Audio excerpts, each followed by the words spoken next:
trauma doesn't always come from what we think. And more importantly, it doesn't always stay where it started. In South Africa, many people are living with wounds that they've never named. And in some cases, they've never even realized were passed down from generation to generation.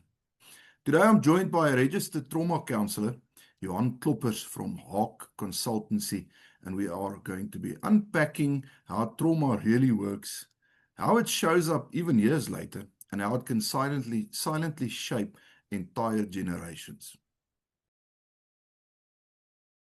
Johan, good afternoon. Welcome to the channel. Rian, thank you so much for the opportunity and the introduction as well. Like you say, trauma is something that's part of us, and people sometimes ignore it. They don't want to deal with it, and sometimes it makes it more difficult.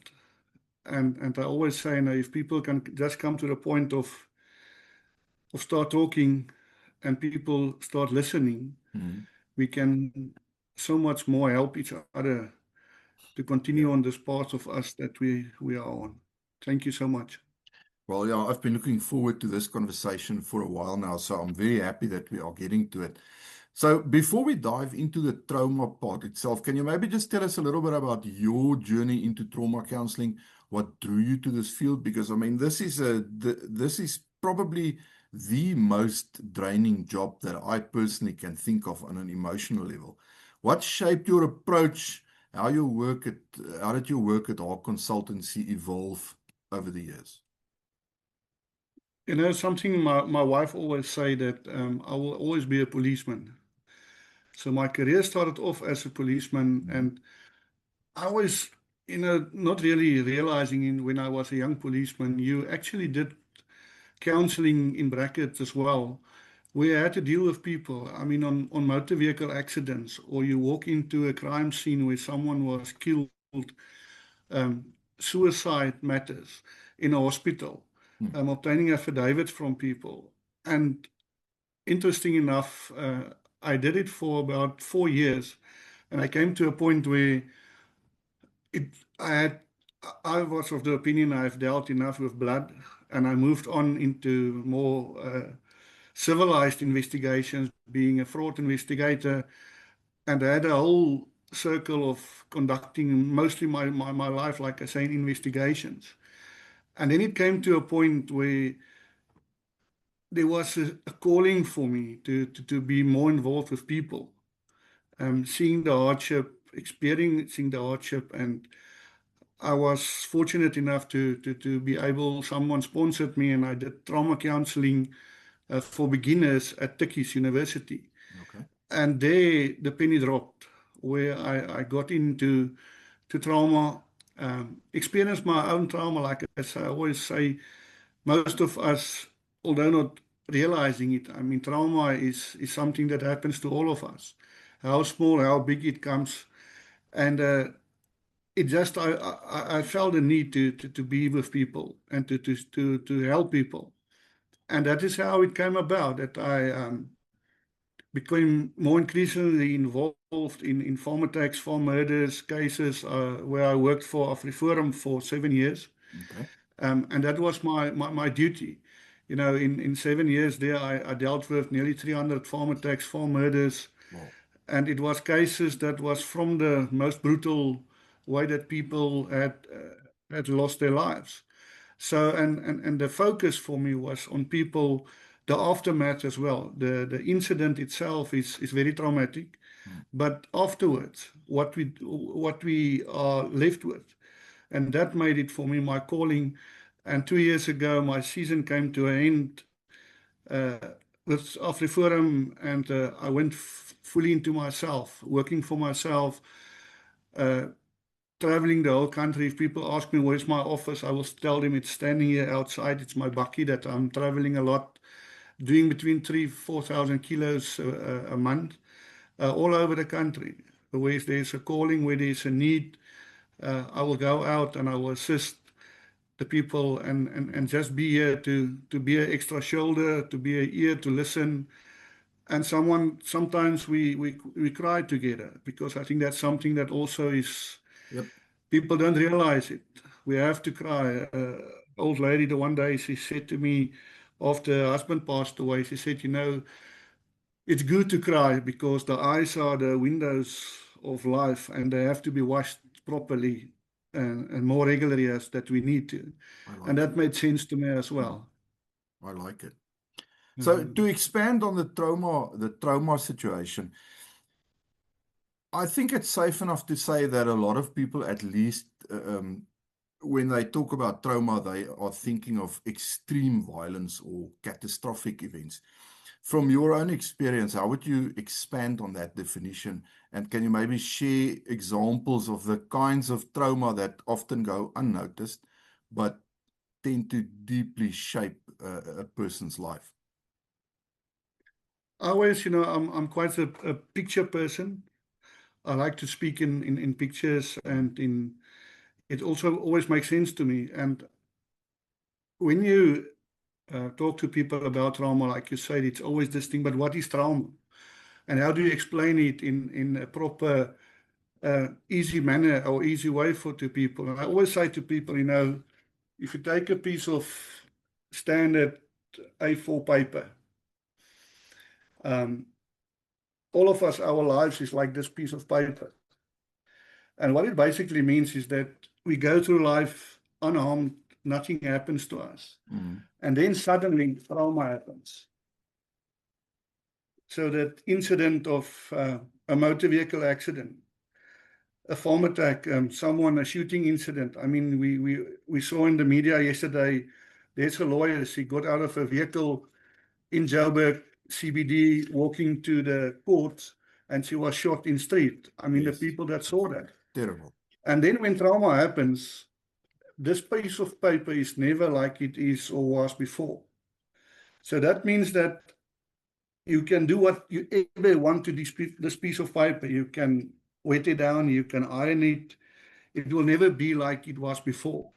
And that's what happened to us when trauma happens. Trauma changes us. It's an abnormal that happens in the normal part of life. Like, the example of this lady, not her or her husband or anyone thought that this would happen to her in that day. And that stays with us. And the other thing is with trauma as well, it's sometimes what doesn't happen to you. By meaning that I worked on a matter where a lady was driving in Midtown Pretoria. She came to a robot, she stopped, and two hijackers got into her vehicle. And they just told her, keep on driving. She got into a fright, she started driving, and the guy next to her was on his cell phone. 2 blocks further, he told her, get out of the road. And as he stopped, they jumped out, and he looked back into the window and he just said to her, you can be lucky your car wasn't the right color. And they ran off. This lady went into anxiety. She went into a shock. And the trauma that she sat with of what could have happened. So although people now said, yeah, but you are lucky you were not hijacked or you were not raped or not had,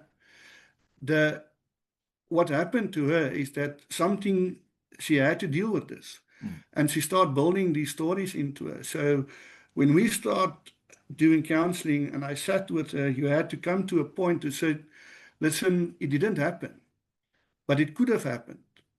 And unfortunately also, we as people, I always say, we live in 3 boxes, yesterday, today, and tomorrow.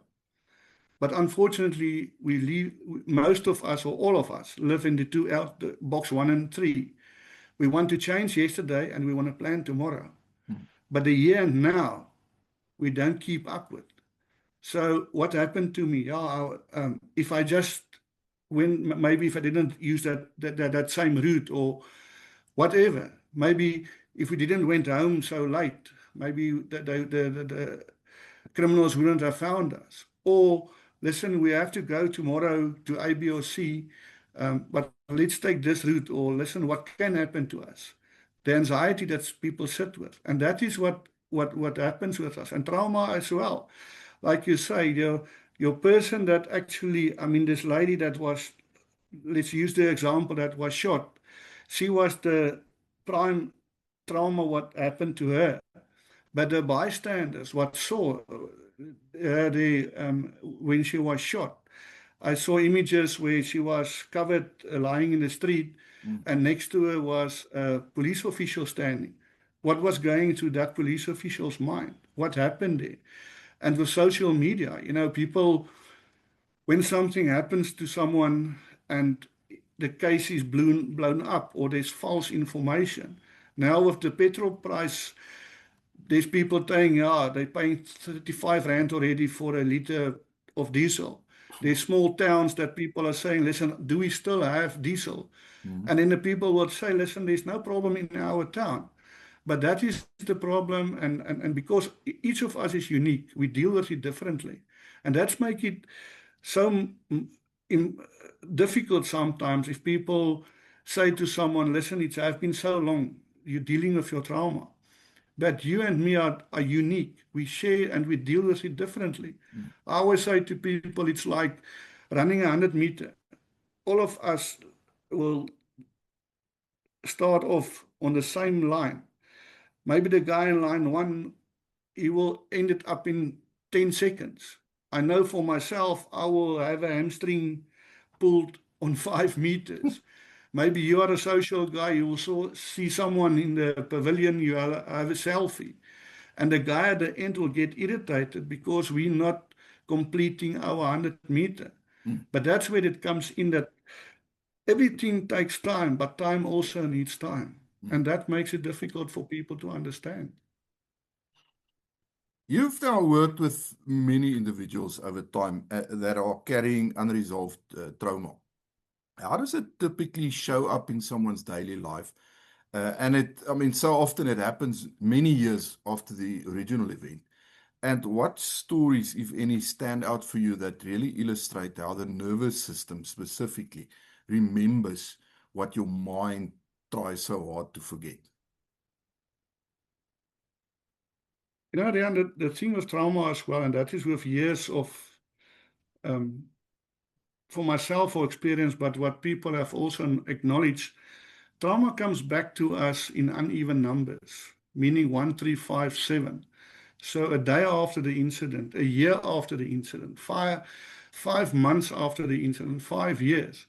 I just had a young man who his mother committed suicide and said to me, he thought that after the second year will be easier than the first year. But it keeps with us up.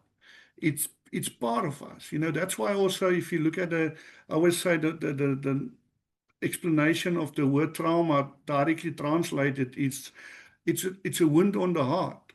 So it's inside with you. It stays with you. And if you look at your heart, it doesn't get dry. So that wound is always there. And yeah, it gets better. But I always say, it's like you grow around your trauma. It feels like the second year it's getting better, the third year, but it comes back to us. And the triggers that happens to us. I mean, someone will tell you, listen, I saw someone today in the shop with the same T-shirt that my son always wears. Or they will hear a song on the radio and just walk away, and people will ask, what's wrong? And they don't understand that this is something that is part of you. It made you and that person, the connection that was there, so more difficult to understand. I mean, you'll have a lady that says to you, and I get many times this question, but am I not crazy? And yeah, you're not crazy, because it, like I say again, it changes you totally. Your outlook on world, on how you see things, how you do things. I mean, the impact it have on your life. I had a farm attack out in the Limpopo province where a couple was attacked. The husband was shot. I mean, he was able to crawl into the house. His wife opened up. Nothing happened to her. But when I start doing trauma, the psychologically impact it had on her. The uncle phoned me about 3 months later, and he said to me, Johan, can you please talk to the auntie? Because these days we eat curry and rice, but it's no more curry and rice, it's just curry. So what happened to her, where in the past she didn't like anything that was hot. He couldn't even eat sweet chili sauce. Now everything was hot. He was eating jalapenos like chocolates. Whoa. You had a guy in the Okay. Western Cape where he, for instance, he moved down there and there was a attack in the where they stayed, and he lost total his appetite for any kind of fish. He said to me, "How is it possible? I moved down to the Western Cape to catch fish and to eat fish, and I can't eat it." And actually, for 4 years, this was happening, where he came to a point where he will say to me, "Listen, now I'm able to eat a small piece of hake," and like that. And that's the way the body deals with our trauma. And always you will get people, there was studies done where it was also said that basically trauma, you can call it a sickness of memory, where people totally forget about what happened. Or people will tell you, "Listen, A, B, or C happened, and people tell me it happened, but I can't imagine it, or I can't realize, or I can't remember it." A lady will say to you, "Listen, I got a call from my complex where I'm staying, and said, listen, there was a problem with my mother, and it is 8.2 kilos. I don't know how I got home. When I saw I was in front of the gate and the gates opened and I went in, I don't know how I came there." I always say to people, for myself, I'm sitting here as proof of being in a motor vehicle accident more than 32 years ago. I was in an accident, I was a passenger, and I woke up 4 days later in a hospital. Don't know what happened. I lie there, and it was like in the movies, I was opening my eyes, and the nurse said, "He's alive, he's awake, let's go and see him." Whoa. And when I wanted to get out of bed, I couldn't. I had a brace on my neck, ribs were cracked, and all that I wanted to know is, "Where's my weapon?" And the guy said, "Your gun is fine, we booked it in, just relax." And I said, "What happened?" They say, "We're in a motor vehicle accident." And in those days, there were no kind like counseling or psychologists where I work in the police. So they said, "Shock therapy, go and see how the vehicle that you were in." I passed the vehicle after 12 days out of hospital at a scrapyard. I passed the bucky 3 times because the bucky was basically half of the bucky. I couldn't see it. And then for me, it was amazing. Okay, I was alive. Then I went to the scene. I could still not remember. And then I went for counseling, and I came to a point where I had to make peace with myself. I'm not going to remember. And for nearly 30 years, I couldn't remember. And then suddenly, I also came to a point I didn't dream a lot. My wife will tell me, "Listen, what did you dream about? Because you were laughing or whatever." And I said, "I can't remember." Then about 3 years ago, I will say to her, "Listen, I heard ambulance sirens." She said there was no ambulances. And I got flashbacks with policemen. And one day, 2 years ago, on the N1, I was driving, and the next moment, I had all the emotions. I heard, I smell, and everything was just, and I was looking around, and I got out of the road, and I remembered my accident like this. And then it was like happening to me there. I was crying, I was laughing. I found one of my mentors, asked her, "Listen, can you help?" She and her husband came and collect me. They drove me back to the house, and I did a total debriefing. So that's what happened to us. I can give you so many, and I don't want to concentrate on myself, but I always say people say seeing is believing. I had my father-in-law stayed next to me. And I always say to him, "I'm not a handyman. If I have to do nailing into the wall, my wife have to keep up the nail. I'm not a handyman." And he passed away in 2017. And 4 years later, one of the outside taps was leaking. I had to change the tap. I bought a new one, and I couldn't get it straight up again.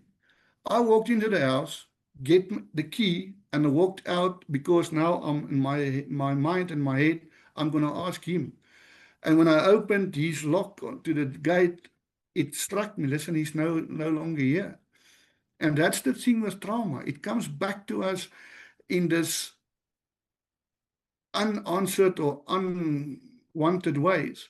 And especially where people have to stay where it happened, like on a farm or in a house. That small victories, because now every time you have to open up the garage, and maybe that is where your husband committed suicide, or you have to walk into that kitchen where your wife was lying. I mean, I had a farmer for 3 years, 3 months, he couldn't go back to his farm. He stayed in town. I will go and visit. We will drive out to the gate.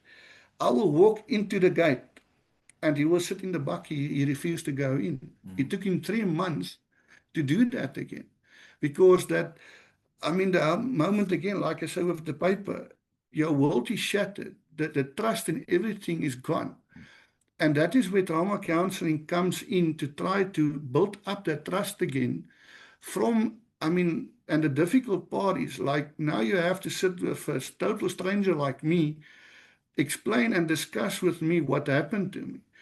And that's why I always say to people, when I start this, the first session, it's always difficult. It's like nearly like a boxing match where people try to sort out each other, because you sit with these emotions. You have this person that you know you need it, but sometimes it takes us time to get that connection point. And that very first consultation I do with people, for me, it's to build trust that isn't there anymore. Try to sort out this paper to make it a bit like it was before. And just to be in comfort that you can understand, listen, this what you're sharing here is between you and me. And that is where people sometimes struggle. And you have sometimes people, I mean, 3 to 4 sessions before we come to that point of start to sharing. And many times people sit, what you said also, is with old trauma that they haven't dealt with. And now you come in, and now this incident basically breaks up everything. And then people ask, but listen, what is now wrong? You have been through this, or this happened to you, but now suddenly this is the problem.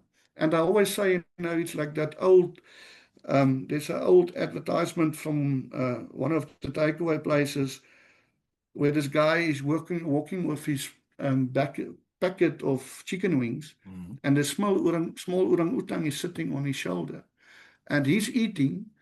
And every now and then the orang-utang will tap him, and he will give him a piece. And as he's walking, the orang-utang is getting bigger. And the next moment there's like thunder, and you just see this big gorilla, and only this guy's small hand is coming out, and he tried to reach for his chicken wing. And what basically happens there is we feed our trauma. We give our trauma food. We stay in that point of, yeah, I'm not dealing with it. And the choice is the difficult one, where we always sit with people making that choice to listen. I understand I need to listen. I need to understand that I need someone to talk to that can help me through this process that I'm going through. Okay. I want to move on to generational trauma. It seems to be one of the more powerful ideas nowadays that trauma can be passed on down through the generations. From what you've seen and experienced in your practice, if it does, how does unresolved trauma in one generation influence the next generation in families and parenting cycles, even belief systems? And how can that cycle begin to break? I always say, trauma that comes through the generations is not through stories, but through behavior and silence and survival patterns that we sit with. Meaningly is that you will many times see the older generation that grandpa did something in this way, so dad is doing it, and now I'm doing it as well. We're not asking questions why. It is just told you, listen, this is how it has been done for generations, and you will do the same. And that is where the problem sits, like I say again, with your trauma as well. I have the privilege these days where I'm working with organizations where they have their young farmers. And these guys will sit with you around the bonding fire at night and say, it's trouble for me. There is new ways to deal with stuff. But because dad and granddad have done this in this way, it's difficult for them to understand or even realize that there is other ways to do this. And the same with the trauma. Where you sit with an elderly person that went through trauma, and like you say in the beginning, like you said in the beginning as well, trauma is not just a farm attack. I mean, if we look now, currently, the foot and mouth disease, it have happened in the past. The fires that happen, the drought that people have to go through, where they come to a point to say, listen, we can't do this anymore. And again, it comes back to the point where people have to acknowledge there is a problem. And that is where many times you sit with the concern that they believe, no, it's just the way it is. We're going to do it in this way. We have done it. We have survived in our way. And the way that we do it is the way that we do it.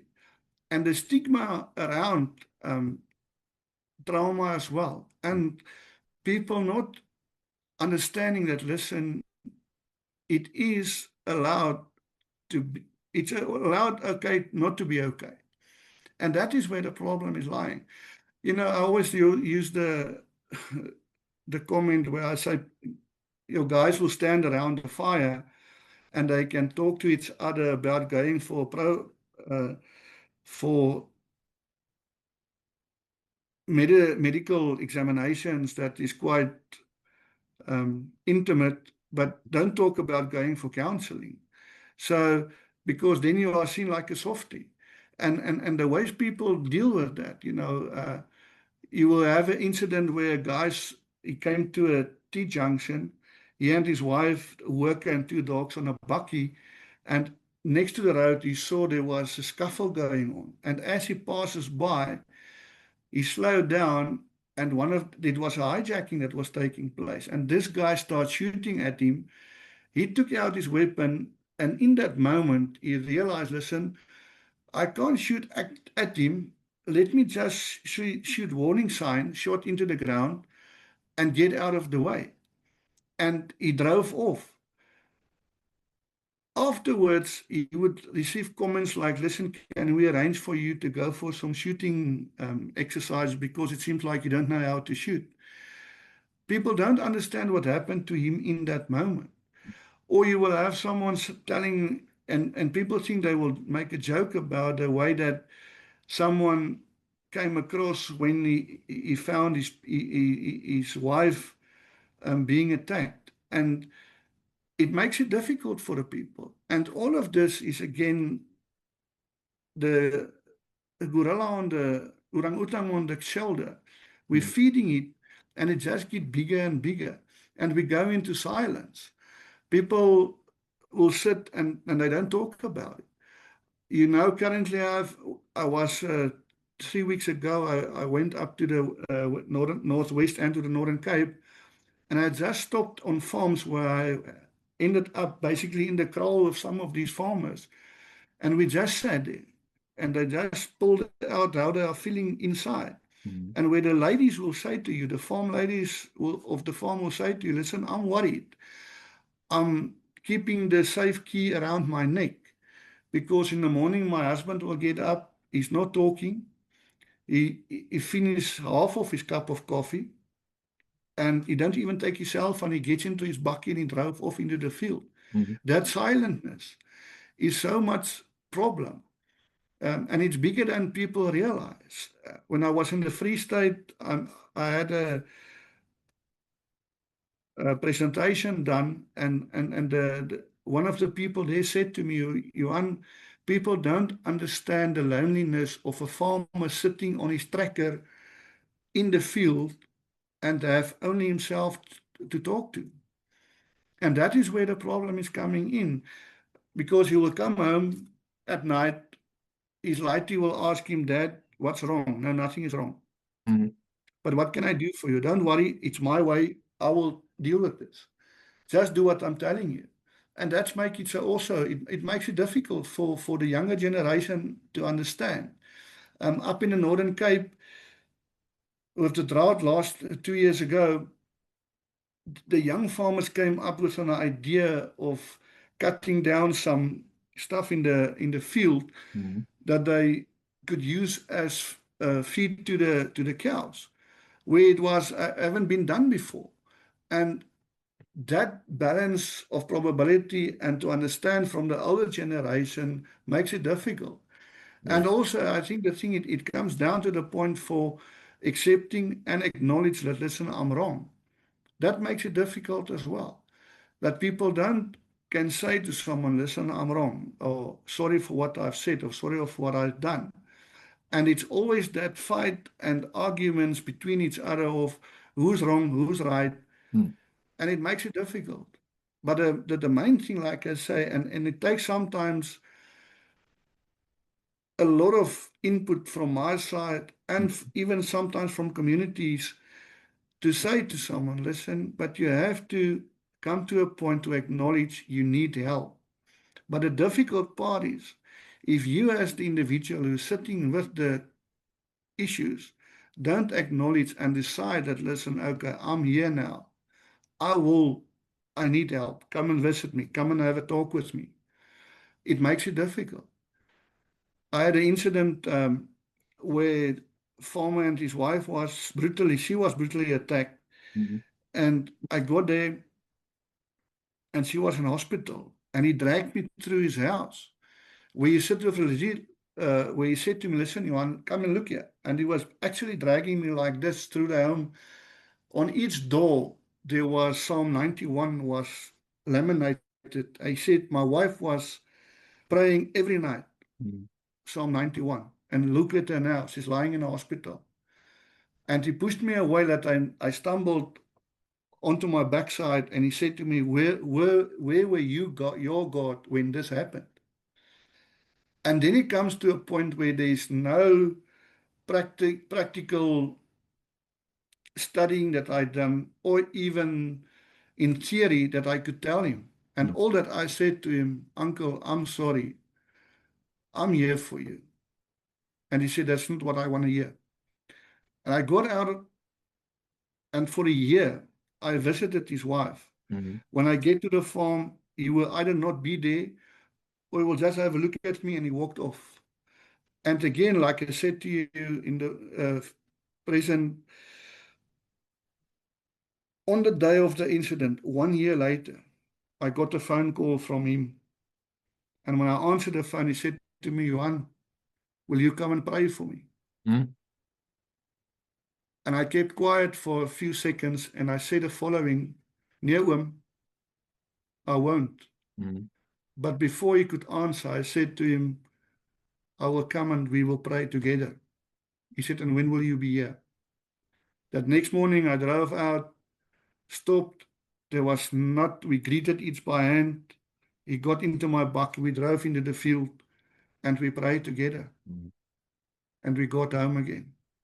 So and again, you can't keep people responsible for their emotions, the way they act on that moment. Because we go through I had a farm attack in the Western Cape in Bonnievale, where a farmer was brutally murdered. And again, because, like I said, I'm a picture person, the minister, on the day of the funeral, he looked over the congregation and he said, you know what, all of us is sitting here today with a tumble dryer full of emotions. And it explained it to me. So, I mean, if you look at the tumble dryer, what's happened in there, it's all over. And afterwards, we had a discussion about it. And I said to him, you know what, to take it a step further, the emotions is in that tumble dryer. But if that tumble dryer stops and we don't take out our clothes and properly fold it, it's going to stay rumpling. And it's going to be no use. So we have to take it out. And that's the thing what we have to do with trauma as well. And again, from my side, sometimes I say to people, I don't think I'm the standard counselor doing trauma, because for me, I must deal with what you give me. I can't come there. Like I'm going now to Northwest tomorrow to visit the family that went through a farm attack. Now sit down here for myself. Okay, you have been through 348 farm attacks. You have similar cases. This is what's going to happen. This is how they're going to react. I can't do that. I must get there to that family tomorrow, a total openness from my side. And again, like I say, I always believe any first meeting or in consultation is awkward because I don't know what to expect from you. You don't know what to expect from me. And now also, this is not to sell a car or sell a home or whatever. Yeah. You must now sit with Johan and explain to him what happened to you. And you have done it now. How many times? You have done an affidavit. You have done it for media. All the family wants to know. Sometimes you will come to a person and they will tell you, listen, I'm just hurtful to talk about it. And then I will say, listen, what do you want to talk about? Let's go for a walk. Many people help from my side to help them dealing with this is actually go work through the scene again, just to get that closure of why did I do what I did on the scene, and why didn't I act differently, or what would have happened if I acted differently. So that also again goes back to generation trauma where people haven't dealt with what stuff that happened in the past. Where, like I say, with veld fires, that comes back to people. I mean, for myself, I was the Knysna fires of 2017. We were about 3 days after the fires, we were down in Knysna. And I went back there 2 years ago, where I had the fortunate or unfortunate privilege. 2 firemen died in the fires in Knysna in 2017. And I did a debriefing for the fire department in Knysna and spent some time, and we went back 3 months later, did a follow-up, and I still kept contact with the people. And 2 years ago, I got a call from one of the managers from the Knysna fire department and said to me, Johan, we need your help.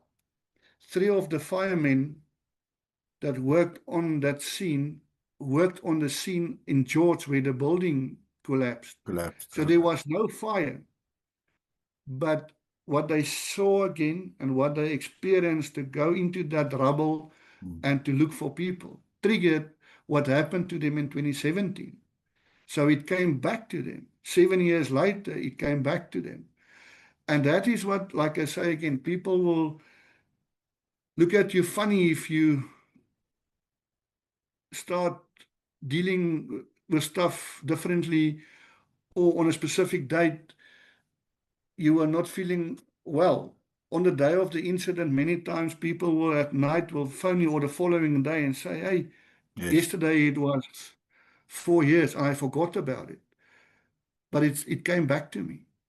And that is the thing is, again, you have to talk about it. You have to deal with it. If you don't deal with it, it's going to stuck with you. I always say to people, yes. Yeah, I'm sorry. I want to expand on that. And also earlier you mentioned the word survival. Many people do indeed become really, really good at surviving. They function, they work, they even succeed, while all the while they are carrying really deep wounds underneath. But they're not addressing that. So again, in your experience, what would you say is the difference between surviving trauma and actually truly healing from it? What shifts when someone moves from coping to, I don't know how to say it, integrating their experience? I will always, a comment that I would like to kick off in this one is to say that survival keeps you going and healing allows you to live again. Again, to go maybe in the picture side, someone that is holding on to a piece of wood floating down a river is surviving because he have to keep up. You don't know where the river is going. If that person can get onto that lock or you can get onto a boat, you have an open, you can see where you're going. And I think that is the difference as well. Surviving makes it, again, people going through trauma is good survivors because they have to cling on to something that's not there. And survival is important and necessary response because it helps us to endure with the overwhelming circumstances around us. People will many times say to you, in that spur of the moment, I had to do A, B, or C. And it comes back to the fact that how do you deal with it when it happens? I mean, and it connects to that thing of flight, fight, and people sometimes think it's just old men stories. But the way that you take it on from that side and how you actually operates in that moment is the best for the moment. And not to say that every time you're going to do the same. Being said that maybe in one instance you will run away when something happened. The second time you will fight back. And again, the emotions people go through, the guilt that people sit with, the way they dealt with this. Sometimes you have to explain to them and go back to tell them, listen, but this is the way that was the best in the moment how it happened. And I always say that healing begins when the nervous system no longer needs to live in permanent survival. So that anxiety that one have in that first 72 hours, all our senses works overtime, saying that we smell better, we hear better, everything is just in overdrive. You don't sleep properly. You have tingling in your system. You are hungry. You are thirsty. You don't know how to deal with this. And all of that is the survival mode that we go into to try to understand why do we do what we do. I always say, if someone is actually hurt in an incident, to break it down to say, if you cut your finger, or the body knows, listen, we have to fix that finger. So we need there's cells to be made. We have to stop the bleeding. Everything must happen. But when you're not actually hurt by an incident, the brain scans the body and he don't know. He says, listen, there's nothing wrong. So why are you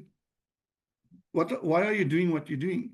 And that comes back to the point where you give the brain, just tell the body, listen, give me adrenaline, give me cortisol, and you stay on this high alert. And that takes sometimes between 72 hours or even longer. And where people are just saying, listen, I can't believe what I did, how I dealt with this. You have people that many times will tell you, listen, I didn't even felt pain. I was shot 3-4 times, but I didn't feel the pain. Or a lady they will show you that a fence of 6 feet and higher, she jumped over it. And how is it possible? Because it was locked from the inside. Or the way that you were able, we had an incident up in Valwater where a lady in a call center got a heart attack. And there was no proper way of carrying her. And the very thin guy, he broke actually the 2 handles of the chair. He broke them off. Just to get 2 chairs for this lady to lie on that I can push her out on like a trolley. And afterwards, it wasn't possible. You have people, like I say again, so or things that is humanly not possible. Due to the mode of surviving, staying in survive mode, try to deal with this. And the only thing is that that people must remember is that healing does not mean forgetting or erasing the trauma. The trauma is with us. Like I say in the beginning, the trauma changes us for always. You're a new person. You actually, I sometimes use the example, you have to start walk again because it's totally a different road. And that makes it difficult for people. Yeah, but I want to be like I was before. Or you have your people around you that will say to you, listen, you were always the joke of the team, dancing on the tables, going out at night. Now you don't want to do it anymore. What's the problem? And then you get to that point to say, but listen, this is not who I am. This is not the person I'm any longer. And that frustrates people around us. And in many ways, survival says that I made it through. And healing allows a person to say, I can live fully again. I can be a new person because it's a new normal that I have to go through. And the thing is, with the difference between survival and healing, if we stay in the survival mode, it gets difficult for us. It has an impact on our physical, our psychological ways. And there's a saying, and it's attributed to Isabel de Bruno, that is stated, and I always read it because I got it wrong sometimes, but that says that if you don't heal from what hurt you, you'll bleed on people who didn't cut you. And that says it's so good that it highlights that unaddressed emotional pain and trauma can cause us to unfairly project negativity, fear, or resentment onto innocent people in our current lives. Johan, last but not least, for someone who's listening to this, who recognizes themselves in our conversation, maybe they've never labeled their experience as trauma, what would you want them to understand about healing? And also, what would you say is the first step that could start them moving towards that restoration, that healing, rather than remaining stuck in that endurance, that survival part? The very first thing I always say is trauma is not a sign of weakness. And talking to someone is also not a sign of weakness. And healing begins with awareness. And it begins with a choice to yourself. Because the moment a person recognizes that because he's always exhausted, or he's always tired, he's negative, he's emotional distant from others, and you come to the point to understand for yourself, listen, this is not the way I must be, or the way I must deal with myself. That's the step to take. And self-blame begins to make way for understanding. And that is so important. And the frustrating part for people sometimes is that healing doesn't happen overnight. And if people have been in this mode of not acknowledge that there is a problem, it gets bigger and it is more difficult to deal with. But no matter how long someone has been in this process, restoration remains possible. And healing begins with the moment someone realizes they no longer have to walk alone. And that's what I always say, people will sit and think they are alone. When a person comes to committing suicide, it's always, or many times, that people will say, but we didn't think he was alone. He was always surrounded by people, or there was always someone with him. And that makes it difficult for people. And the three things I always say to people that I leave people with from a trauma perspective, but I think in life itself, is the following three words, is to don't judge someone, don't do harm, and just be. Because many times it's just, and listen is the most important thing, that we have to listen to people. And people can start healing when they are acknowledged to say, listen, someone is listening to me. And that makes it difficult sometimes because we listen sometimes to answer already. So if someone comes up to you and want to talk to you or deal or share with you something that they are going through, we're already in this mode from, okay, so A, B, or C is the way. And people don't want that. People just want us to listen.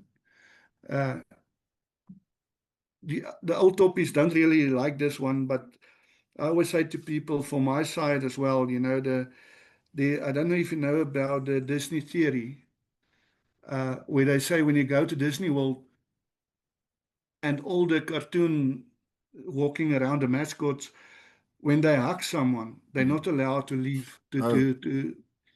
uh, to let go first. And I always say to people, not only in hugging, in listening as well. Listen more than we talk. That's maybe why we have two ears and one mouth. We must maybe listen more than that we talk to people.